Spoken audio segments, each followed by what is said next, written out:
శ్రీకాకుళం కలెక్టరేట్లో జరిగినటువంటి రివ్యూ సమావేశంలో గౌరవ శాసనసభ్యులు కూడా ఆ రివ్యూ మీటింగ్లో ఆ యొక్క సమస్యను కూడా మా దృష్టికి తీసుకొచ్చినటువంటి స్థితిలో మా ఇరిగేషన్ డిపార్ట్మెంట్ మీద కూడా దీని మీద ఒక రివ్యూ చేయడం జరిగింది.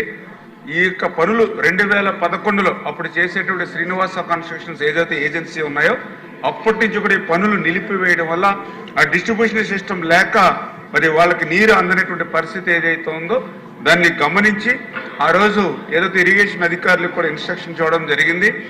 ఈ యొక్క టైలెండ్ 37T టైలెండ్ ప్రాంతం ఏదైతే ఉందో గౌరవ శాసనసభ్యులు అడిగినట్లుగా మొదటి 3 కిలోమీటర్లు ఏదైతే లైనింగ్ 0 to 3 కిలోమీటర్స్, అదేవిధంగా ఓటీలు ఒక 8, స్ట్రక్చర్స్ ఒక 2, ఇవన్నీ కూడా నిర్మాణం చేయడానికి ఒక మరి 10 కోట్ల రూపాయల వరకు కూడా ఎస్టిమేట్ కూడా తయారు చేయడం అధ్యక్షంగా. అయితే ఏదైతే ఈ యొక్క పాత ఏజెన్సీ ఎవరైతే ఉన్నారో దీన్ని ప్రీ క్లోజ్ చేసిన తర్వాత మరి ఈ యొక్క ఎస్టిమేషన్లు మళ్ళీ శాంక్షన్ చేసి ఇవ్వాలి కాబట్టి అధికారులకు కూడా ఏదైతే ఆ ఏజెన్సీని ప్రీ క్లోజ్ చేసి తొందరలోనే ఈ ఎస్టిమేషన్ శాంక్షన్ చేసి ఏదైతే థాయిలాండ్ ప్రాంతానికి ఏదైతే మరి పూర్తిగా 11 గ్రామాలకు కూడా ఆ సాగునీరు అందించేటువంటి బాధ్యత కూడా మరి తీసుకుంటామని చెప్పి కూడా మీ ద్వారా ఈ సందర్భంగా తెలియజేసుకుంటూ ఖచ్చితంగా ఉత్తరాంధ్రకి ఎప్పుడు కూడా ఈ ప్రభుత్వం ప్రయారిటీ.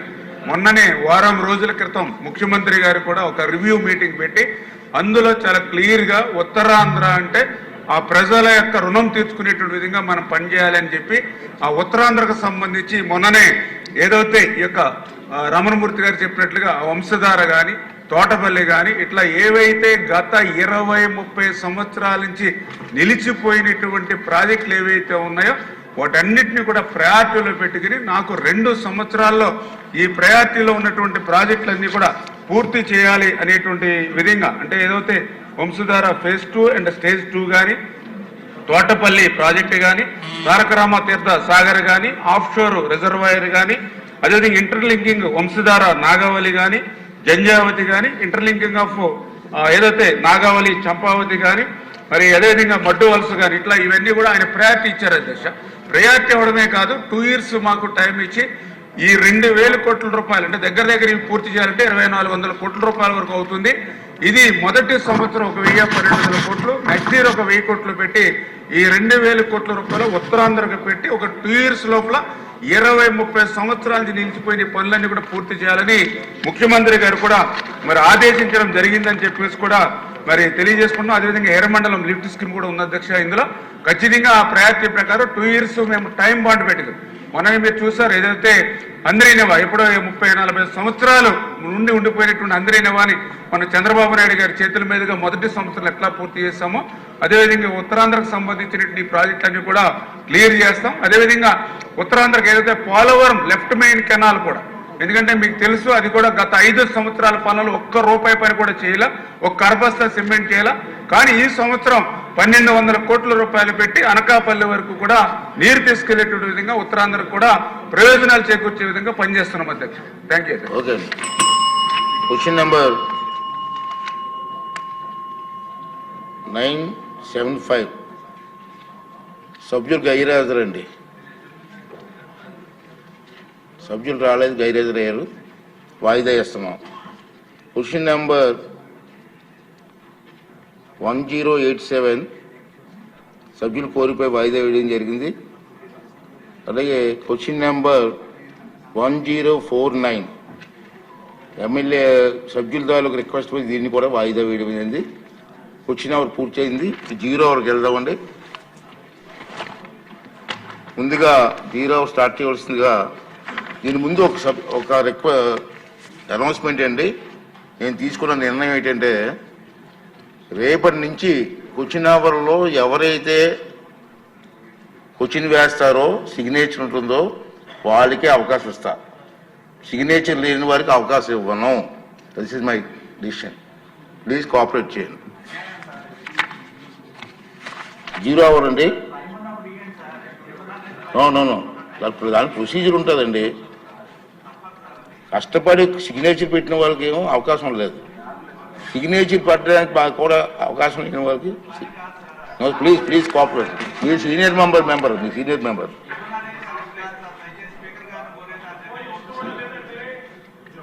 సింధూర్ రెడ్డి గారు పుట్టపర్తి. రాయండి, మరి రాసుకుని ఇంట్రెస్ట్ ఉంటే రాయండి, క్వశ్చన్లు వేయండి.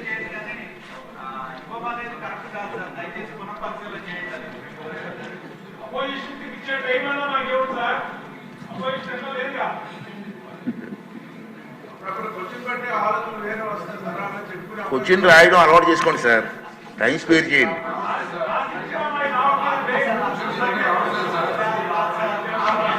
Please madam. ధన్యవాదాలు అధ్యక్ష.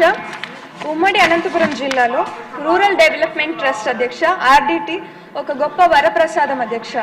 పేదల పాలిట కల్ప వృక్షం కూడా ఇది. ఈ ఆర్డిటి పార్టీలకును మతాలకును ఇంకా కులాలకు అతీతంగా పనిచేస్తూ ఉంటుంది అధ్యక్ష. ఈ సంస్థ విద్యారంగంలోను, క్రీడా రంగంలోను, వైద్య రంగంలోను ఇంకా గ్రామీణ పేద మహిళలకు అభివృద్ధి ఇంకా అభ్యున్నతికి చాలా సేవలు చేస్తారు అధ్యక్ష. ఏపీ తెలంగాణ రాష్ట్రాల్లో దాదాపు 3891 గ్రామాల్లోనూ ఇంకా 4.5 లక్షల మంది కుటుంబాల అభివృద్ధికి ఈ సంస్థ సేవ చేసింది అధ్యక్ష. అలాగే లక్షలాది మందికి కూడా చాలా వరకు దీని అభిమానం పొందారు అధ్యక్ష. SC/ST కాలనీల్లో స్కూళ్ళు ప్రారంభించారు. ఇంకా గ్రామీణ ప్రాంతాల్లో చెక్ డ్యాములు, రోడ్లు కూడా వేయించారు అధ్యక్ష. అనంతపురం జిల్లాలో 3 హాస్పిటళ్లు నడుపుతారు అధ్యక్ష ఈ సంస్థ. అందులో భాగంగా దాదాపు 8.5 లక్షల మందికి అవుట్ పేషెంట్లకును 60,000 మంది ఇన్ పేషెంట్లకును ప్రతి సంవత్సరం వీళ్ళు సేవ చేస్తారు అధ్యక్ష. 15,000 సర్జరీలు, 15,000 డెలివరీలు కూడా ఈ సంస్థ చేస్తుంది అధ్యక్ష. అదే విధంగా 3,000 మంది సంస్థలో పనిచేస్తారు అధ్యక్ష. ఇంకా క్రీడా రంగంలో వీరిచ్చే ట్రైనింగ్ ద్వారా చాలా మంది పిల్లలు జాతీయ, అంతర్జాతీయ స్థాయిలో కూడా క్రీడల్లో చాలా వరకు పాల్గొంటారు అధ్యక్ష. ఇటువంటి గొప్ప సంస్థకి కొన్ని సాంకేతిక కారణాల వల్ల FCRA రెన్యువల్ మన కేంద్ర ప్రభుత్వం చేయడం లేదు అధ్యక్ష. మీ ద్వారా మన రాష్ట్ర ప్రభుత్వాన్ని ఇంకా గౌరవ ముఖ్యమంత్రి శ్రీ నారా చంద్రబాబు నాయుడు గారిని కోరుతున్నాను అధ్యక్ష. ఈ సంస్థకి FCRA రెన్యువల్ కేంద్ర ప్రభుత్వం ద్వారా చేయించమని కోరుతున్నాను అధ్యక్ష. ధన్యవాదాలు.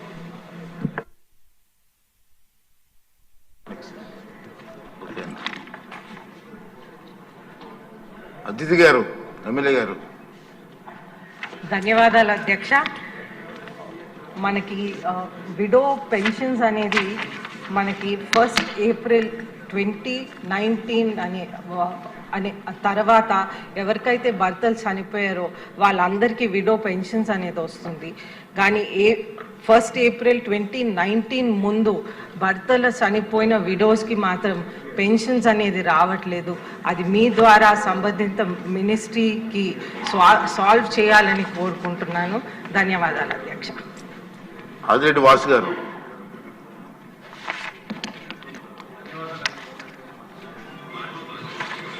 మ్యూచువల్ ఎయిడెడ్ కోఆపరేటివ్స్ గురించి మీ దృష్టికి తీసుకురావాలి అధ్యక్ష.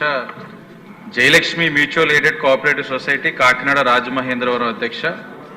మార్ట్గేజ్లో ఉన్న డాక్యుమెంట్స్ కూడా రిలీజ్ చేసే పరిస్థితులు వస్తూ ఉన్నాయి. సుమారు 3,70,00,000 విలువ చేసే డాక్యుమెంట్స్ అన్ని కూడా మార్ట్గేజ్లు ఉండగా కూడా రిలీజ్ చేయడం జరిగింది అధ్యక్ష.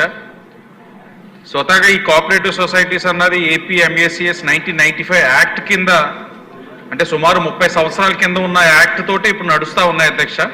దానికి ముందు 1964లో తెచ్చిన యాక్ట్ అది. అలాగే ఈ బ్యాంక్స్ కి ఆడిట్ కానీ తనిఖీలు కానీ ప్రభుత్వం ఒక ప్రమేయం లేకుండా ప్రైవేట్ వ్యక్తులతో జరుగుతూ ఉన్నాయి. అంటే వాళ్ళకి వారు ఓన్ ఆడిట్ చేసుకుంటా ఉన్నారు, ఓన్ బ్యాలెన్స్ షీట్స్ అన్ని కూడా డిక్లేర్ చేసుకుంటున్నారు. దీనివల్ల సామాన్య ప్రజలు చాలా వరకు నష్టపోతా ఉన్నారు. పేద మధ్యతరగతి ప్రజలు అధ్యక్ష కష్టపడి రూపాయి పోగేసుకొని ఏదైనా ఎక్కువ మొత్తంలో వడ్డీ వస్తుందని వాళ్ళ దగ్గర డిపాజిట్ చేస్తూ ఉన్నారు. ఒకటి ఏంటంటే 1995లో యాక్ట్ ఏదైతే ఉందో దాన్ని మళ్ళా రివైవ్ చేయాలి. అలాగే ప్రభుత్వ అధికారుల చేతి మీద ఆడిట్ నిర్వహణ చేపట్టే విధంగా మీ ద్వారా శాఖ మంత్రులను కోరుతా ఉన్నాం అధ్యక్ష. అలాగే ప్రజలు ఏదైతే ఉన్నారో వాళ్ళు ఇబ్బందులు పడతా ఉన్నది ఇదేదే నా నియోజకవర్గమే కాదు, రాష్ట్రంలో చాలా సొసైటీస్ ఇవన్నీ కూడా ఇలా జరుగుతూ ఉన్నాయి అధ్యక్ష. రోజు రోజుకి బయటపడతా ఉన్నాయి. వాటన్నిటిపైన కూడా ప్రభుత్వం ఒక పర్యవేక్షణ నుండి యాక్ట్స్ అన్నింటినీ కూడా మళ్ళా ప్రస్తుత పరిస్థితులకు అనుగుణంగా అమెండ్ చేసుకోవాల్సిన పరిస్థితులు ఉన్నాయి. అవన్నీ కూడా మీ ద్వారా మంత్రి గారిని దృష్టి సారించవలసిందిగా కోరుతున్నాం అధ్యక్ష. ధన్యవాదాలు. ఆర్థర్ గారు. ధన్యవాదాలు అధ్యక్ష. నేను రాయలసీమ అత్యంత వెనుకబడినటువంటి కర్నూలు జిల్లా పశ్చిమ నియోజకవర్గాలు ఆదోని నుంచి మాట్లాడుతున్నా అధ్యక్ష. ఎటువంటి అభివృద్ధికి నోచుకోనటువంటి పశ్చిమ నియోజకవర్గాలు ఆదోని, మంత్రాలయం, ఆలూరు, పత్తికొండ, ఎమ్మిగనూరు ఇవన్నీ కూడా ఎటువంటి సంక్షేమానికి అభివృద్ధికి నోచుకోవట్లేదు. ఎందుకంటే మీరు జిల్లా పటం చూస్తే కర్నూలు జిల్లా కేంద్రం ఎక్కడో ఒక మూల ఉంటది అధ్యక్ష. మా నియోజకవర్గాల నుంచి ఎవరైనా జిల్లా కేంద్రానికి వెళ్ళి పని చేసుకోవాలంటే 100 నుంచి 150 కిలోమీటర్లు ప్రయాణం చేయాల్సిన పరిస్థితి ఉంటుంది అధ్యక్ష. రెండోది, జిల్లాలకు నిధులు కేటాయించిన సందర్భంలో రాష్ట్ర ప్రభుత్వం కానీ కేంద్ర ప్రభుత్వం కానీ సగానికి పైగా నిధులు జిల్లా కేంద్రమైన కర్నూలుకు పెడతారు. అది ఎక్కడో హైదరాబాద్ నుంచి బెంగళూరు హైవేలో ఉంటది. మా నియోజకవర్గాలకి ఎక్కడా కూడా అభివృద్ధికి డబ్బులు రావట్లేదు అధ్యక్ష. ఇంకా దారుణమైన విషయం ఏంటంటే మాకు అధికారులు దొరకలేదు అధ్యక్ష. 10 మంది అధికారులు మా నియోజకవర్గాల్లో ఉండాల్సి వస్తే 5 మంది కూడా రారు అధ్యక్ష. జనాభా 80% మా నియోజకవర్గాల్లో ఉంటే అభివృద్ధి మాత్రం కేవలం 10% కూడా ఉండట్లేదు. ఎన్నో దశాబ్దాలుగా ఆదోని కేంద్రంగా ఆదోని, మంత్రాలయం, ఆలూరు, పత్తికొండ, ఎమ్మిగనూరులకి ఒక ప్రత్యేక జిల్లా ఏర్పాటు చేయాలన్న సెంటిమెంట్ కూడా ప్రజల్లో ఉంది. దీన్ని పరిశీలించాల్సిందిగా, ఈ జిల్లాని ప్రత్యేకంగా ఏర్పాటు చేయాల్సిందిగా ప్రభుత్వాన్ని కోరుతున్నాను. అదేవిధంగా ఆదోని మండలం అధ్యక్ష, ఒకసారి మీరు అర్థం చేసుకోవాలి, 1,30,000 మంది జనాభా ఉన్నటువంటి ఆదోని మండలం రాష్ట్రంలోనే అతిపెద్ద మండలం అధ్యక్ష. 10,000, 15,000 జనాభా ఉంటే కూడా ఒక మండలాన్ని ఏర్పాటు చేసే సందర్భంలో 1,30,000 మందితో ఒక మండలంలో ఒకే తహసీల్దారు, 5 మంది క్లర్కులతో ఏ విధంగా నడుపుతారో ఆలోచన చేయాలి. దీన్ని 4 మండలాలుగా చేయాలని గత అసెంబ్లీలో కూడా నేను ప్రభుత్వాన్ని విన్నవించాను అధ్యక్ష. దీన్ని త్వరితగతిగా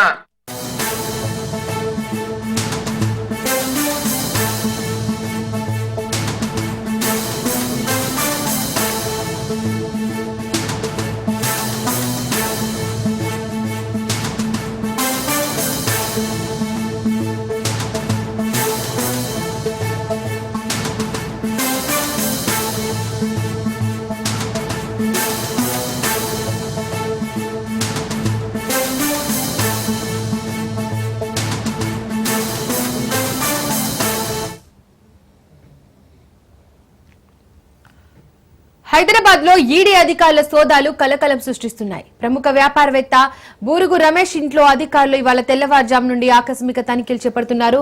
2 బృందాలుగా విడిపోయి అల్వాల్, మారేడుపల్లి ప్రాంతాల్లోని ఇల్లు, కార్యాలయాల్లో ఈడీ అధికారులు సోదాలు చేపడుతున్నారు. ఇక మరోవైపు బూరుగు రమేష్ కుమారుడు విక్రాంత్ ఇంట్లో తనిఖీలు కొనసాగుతున్నాయి. Caspo legal services private limited, Mahadeva jewellers తో పాటు రాజశ్రీ ఫుడ్స్ లో బురుగు విక్రాంత్ డైరెక్టర్ గా ఉన్నట్లు తెలుస్తోంది. అంతేకాకుండా బంగారం దుకాణాలు కూడా ఉన్నట్లు తెలుస్తోంది.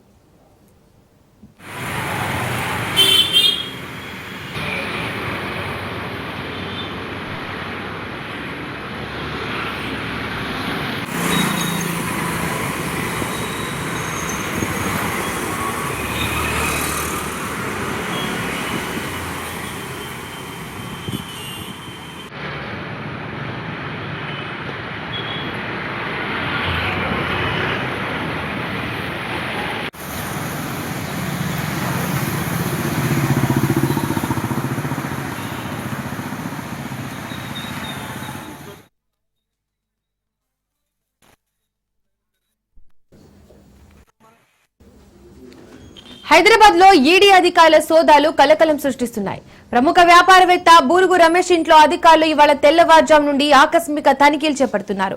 2 బృందాలుగా విడిపోయి అల్వాల్, మారేడుపల్లి ప్రాంతాల్లోని ఇల్లు, కార్యాలయాల్లో ఈడీ అధికారులు సోదాలు చేపడుతున్నారు. ఇక మరోవైపు బూరుగు రమేష్ కుమారుడు విక్రాంత్ ఇంట్లోనూ తనిఖీలు కొనసాగుతున్నాయి. Caspo legal services private limited, Mahadeva jewellers తో పాటు రాజశ్రీ ఫుడ్స్ లో బూరుగు విక్రాంత్ డైరెక్టర్ గా ఉన్నట్లు తెలుస్తోంది. ఇక అంతేకాకుండా బంగారం దుకాణాలు కూడా ఉన్నట్లు తెలుస్తోంది.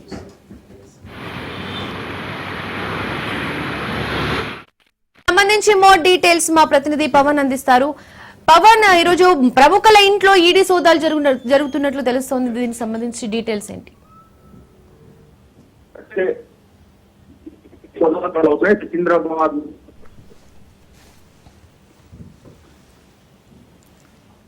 బృగు రమేష్ విక్రాంత్ ఇంట్లో ఒక సోదాలు కొనసాగుతాయి, 2 చోట్ల ఈడీ సోదాలు కొనసాగుతాయి. ఎందుకంటే వీరికి పలు వ్యాపారాలు ఉన్నాయి, అంతే కాకుండా బంగారం షాపులు ఉన్నాయి కాబట్టి హవాలా రూపంలో మనీ ట్రాన్సాక్షన్ జరిగిందని చెప్పి కూడా ప్రధానంగా దీనిపైన కొంత సమాచారం సేకరించిన ఈడీ అధికారులు యొక్క సోదాలు కూడా కొనసాగిస్తున్నారు. అయితే ముఖ్యంగా చూస్తే మాత్రం ప్రధానంగా అంటే వీరి బ్యాంక్ అకౌంట్స్ కావచ్చు, దీనికి సంబంధించిన ఇతర కంపెనీలకు సంబంధించి కూడా పూర్తిగా షెల్ కంపెనీల ద్వారా మనీ ట్రాన్సాక్షన్ జరిగిందని కూడా ఈడీ అధికారులు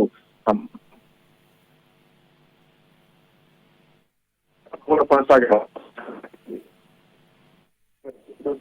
ఇప్పటికే కొంత అక్రమంగా యొక్క మనీ ట్రాన్సాక్షన్ సంబంధించి కూడా కొన్ని అకౌంట్స్ గా గుర్తించినట్లుగా తెలుస్తుంది. వాటిని ఆధారంగా పూర్తిగా ఇంకా యొక్క సోదాలు కొనసాగుతున్నాయి. అంతేకాకుండా ఇప్పుడు అల్వాలు మామిడిపల్లిలో కొనసాగుతున్నాయి. వీడు ఇప్పటికే విక్రాంత్ ఇచ్చిన సమాచారం ప్రకారం అయితే మరికొన్ని చోట్ల కూడా యొక్క సోదాలు కొనసాగే అవకాశం కూడా కనిపిస్తుంది. అయితే ఈ హవాలా రూపంలో అంటే ఇక్కడ సంబంధించిన కంపెనీలకు సంబంధించి మనీ ఎందుకు ట్రాన్సాక్షన్ జరిగింది అనే దానిపైన ఈడీ అధికారులు ప్రత్యేకంగా దృష్టి కొనసాగించారు. దాని ప్రకారమే యొక్క సోదాలు కూడా కొనసాగుతున్నాయి. Right Pawan, thank you.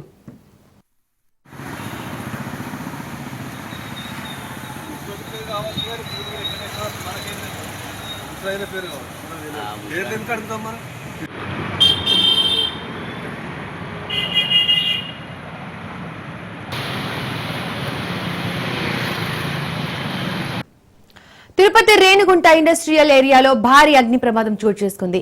Munot పరిశ్రమలో షార్ట్ సర్క్యూట్ తో మంటలు చెలరేగాయి. మంటలు భారీగా చెలరేగడంతో బ్యాటరీలు, మిషనరీలు, ముడి పదార్థాలు అగ్నికి ఆహుతి అయ్యాయి. ప్రమాద సమయంలో పరిశ్రమలో ఎవరూ లేకపోవడంతో ప్రాణ నష్టం తప్పింది. అగ్నిమాపక సిబ్బంది మంటలను అదుపు చేస్తున్నారు. 70 నుండి 80 కోట్ల నష్టం జరిగినట్లు అధికారులు అంచనా వేస్తున్నారు.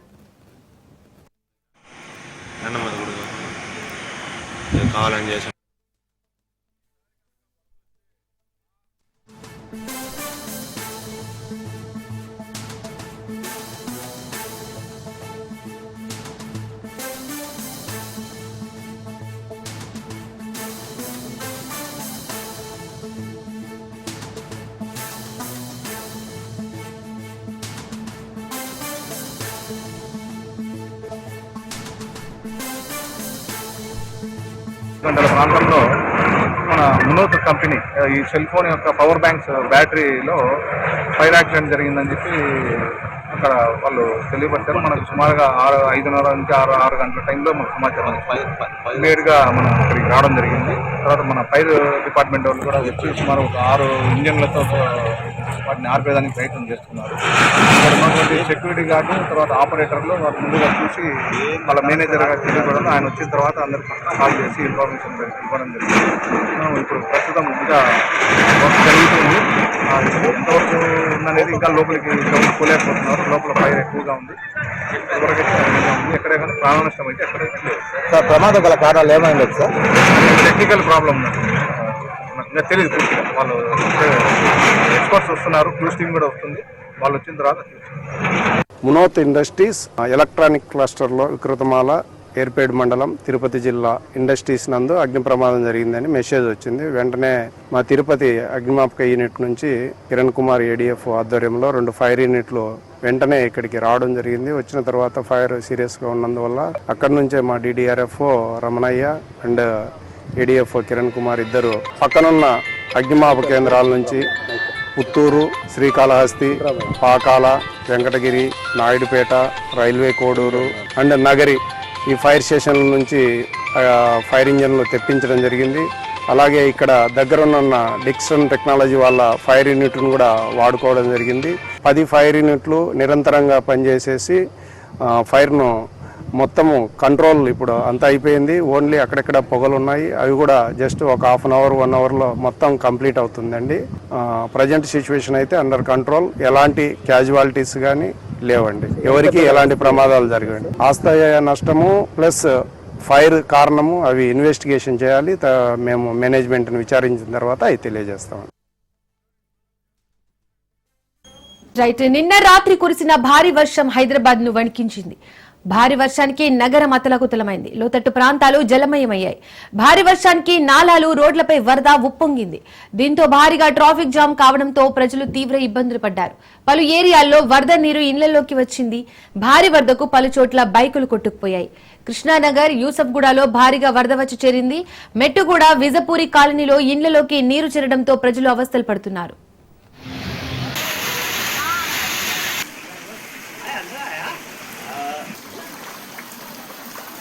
ये पानी आने का रास्ता पूरा बंद करने